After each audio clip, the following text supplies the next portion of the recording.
حضور کی ولادت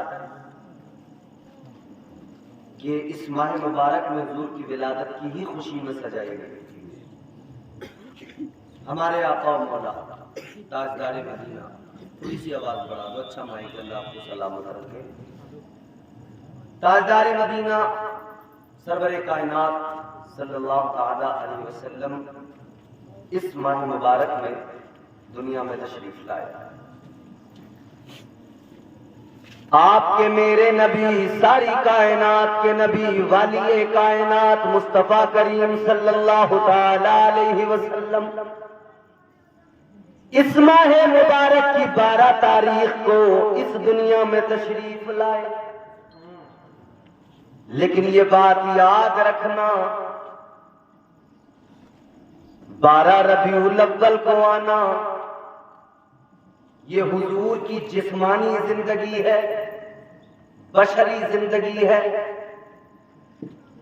12 ربیع الاول کو مکے کی سرزمین پر آقا کی ولادت، تاجدار مدینہ کا دنیا میں آنا، یہ میرے مصطفیٰ کی بشری زندگی ہے، جسمانی زندگی ہے. لیکن میرے آقا کی روحانی زندگی بڑی پاکیزہ ہے، نورانی زندگی بڑی پاکیزہ ہے. یہ زندگی بھی پاکیزہ، وہ زندگی بھی پاکیزہ، لیکن یہ زندگی جسمانی بشری زندگی 12 ربیع الاول مکے کے اندر حضرت عبد المطلب کا کچا مکان ہے، حضرت آمنہ کی آغوش و محبت ہے. میرے آپ کے نبی دنیا میں تشریف لائے ہیں، لیکن تاجدار مدینہ کی نورانی زندگی، اللہ اکبر، میرے آقا کی نورانی زندگی کا آغاز اس وقت ہوتا ہے جب کائنات کا وجود نہیں تھا، جب اللہ نے کسی چیز کو پیدا نہیں کیا تھا. اے لوگوں ذرا اس زندگی پہ بھی نظر ڈالو، آقا کی وہ پیاری زندگی، نورانی زندگی، اللہ اکبر، مچل اٹھو گے. پروردگار عالم نے جب کائنات کو پیدا نہیں کیا، کسی ذرے کو وجود عطا نہیں کیا، اللہ نے کسی شے کو نہیں بنایا، اس وقت میں فقط خدا کی ذات ہے، اس وقت میں فقط اللہ ہی اللہ ہے، کوئی دوسری شے نہیں، کسی دوسری شے کا وجود نہیں. آؤ اس میرے آقا کی نورانی زندگی کے تعلق سے قرآن مجید میں صراحتاً اور احادیث میں، قرآن مجید میں اشارتاً اور احادیث میں صراحتاً ذکر موجود ہے. آؤ سنو، تاجدار مدینہ کی نورانی زندگی کے متعلق ایک حدیث تاج جسے صوفیاء نے اپنے لیے معتبر جانا ہے. امام ربانی مجدد الفسانی شیخ سرہندی علیہ الرحمہ آپ فرماتے ہیں، تاجدار مدینہ کی نورانی زندگی، ایک حدیث آپ پیش کرتے ہیں، فرماتے ہیں کہ اللہ تبارک و تعالیٰ گویا ارشاد فرماتا ہے، پروردگار عالم کا فرمان ہے، اللہ کا اعلان ہے، ہم نے کنزًا مخفیہ، اللہ نے فرمایا میں ایک چھپا ہوا خزانہ تھا. اللہ سبحان اللہ، نعرہ تکبیر، نعرہ رسالت، فیضان سرکار مدینہ، مسلک اعلیٰ حضرت علامہ مولانا امتیاز رضا برکاتی، نعرہ تکبیر، نعرہ رسالت. اللہ فرماتا ہے میں ایک چھپا ہوا خزانہ تھا. زور سے بولو، میں ایک چھپا ہوا خزانہ تھا. پروردگار، اچھا یہاں پہ جو یہ لفظ ہے نا کنزن، اس کا خود معنی ہوتا ہے کہ چھپا ہوا، لیکن مزید فرمایا مخفیہ، اس کا مطلب یہ کہ بہت چھپا ہوا خزانہ. پروردگار فرماتا ہے میں بہت چھپا ہوا خزانہ تھا. پھر فرمایا فاحببت، اللہ فرماتا ہے پھر مجھے محبت ہو گئی.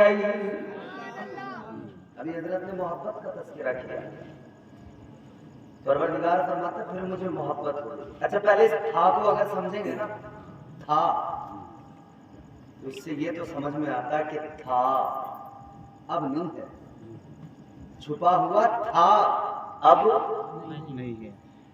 بات یہ ہے چھپا ہوا تھا مگر ایک ذات ہے جس کے لیے پردے اٹھ گئے، جس کے لیے اب کوئی پردہ نہیں رہا۔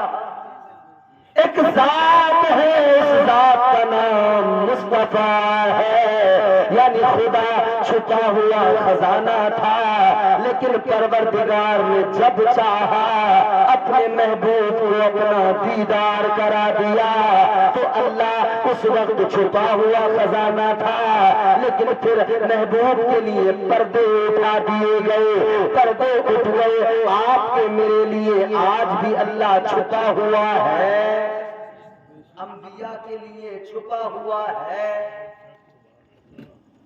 کائنات کے لیے چھپا ہوا ہے، مگر محبوب کے لیے چھپا ہوا تھا۔ تو پھر ہم اسی لیے تو کہتے ہیں ایک دیکھنے والے کا کہا مان لیا ہے، ایک دیکھنے والے کا کہا مان لیا ہے، بن دیکھے ہم نے تجھ کو خدا مان لیا ہے۔ ہم نے نہیں دیکھا، ہمیں تو حضور نے بتایا۔